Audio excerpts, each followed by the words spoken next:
What is the world? The world is false perception. Wow, it's a big line right there. Are we ready for that? There's something in our mind that's perceiving the world. The world is false perception. It is born of error and it has not left its source. It's the ego that's projecting this physical world. It will remain no longer than the thought that gave it birth is cherished. It will remain no longer than the thought that gave it birth is cherished.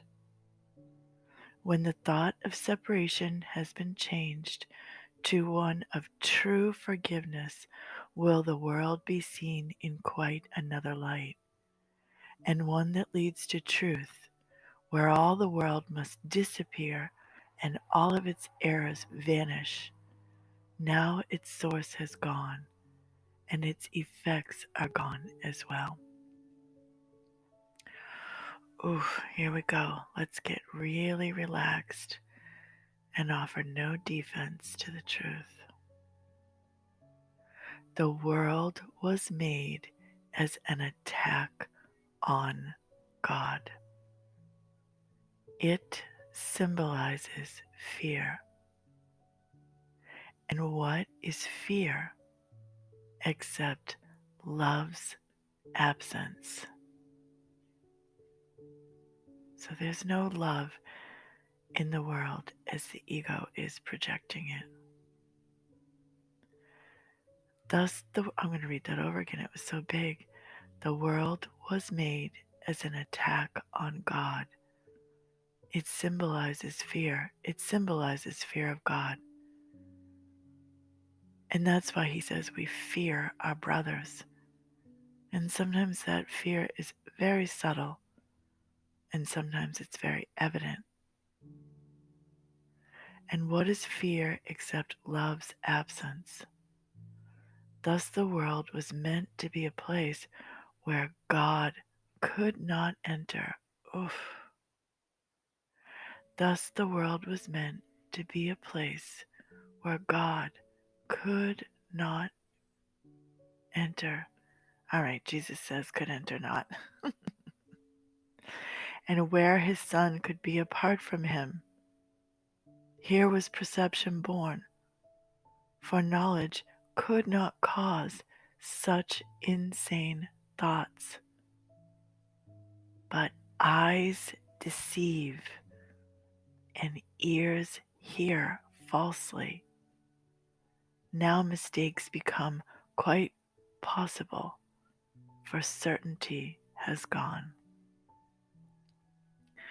The certainty of who I am, the certainty of the love of God, the certainty of mine being wholly perfect and pure and lovable and loving, all that certainty. The mechanisms of illusion have been born instead, and now they go to find what has been given them to seek. So that's in responsibility for sight.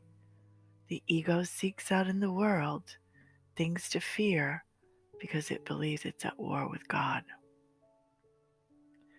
And now they go to find what has been given them to seek. This is really important. The mechanisms of illusion have been born instead. This is the ego projecting its hatred and war with God onto the world. Its envy of God, its hatred of God, its competition with God. That's all that's going on under that. And now they go to find what has been given them to seek. Their aim is to fulfill the purpose which the world was made to witness and make real. They see in its illusions but a solid base where truth exists, upheld apart from lies, yet everything which they report is but illusion, which is kept apart from truth. As sight was made to lead away from truth, it can be redirected. Sounds can become the call of God, and all perception can be given a new purpose by the one whom God appointed Savior to the world. Follow his light and see the world as he beholds it. Hear his voice alone in all that speaks to you. Again, hear his voice alone in all that speaks to you, and let him give you peace and certainty which you have thrown away, but heaven has preserved for you in him. Let us not rest content until the world has joined our changed perception. Let us not be satisfied until forgiveness has been made complete, and let us not attempt to change our function. We must save the world. Again, we must save the world.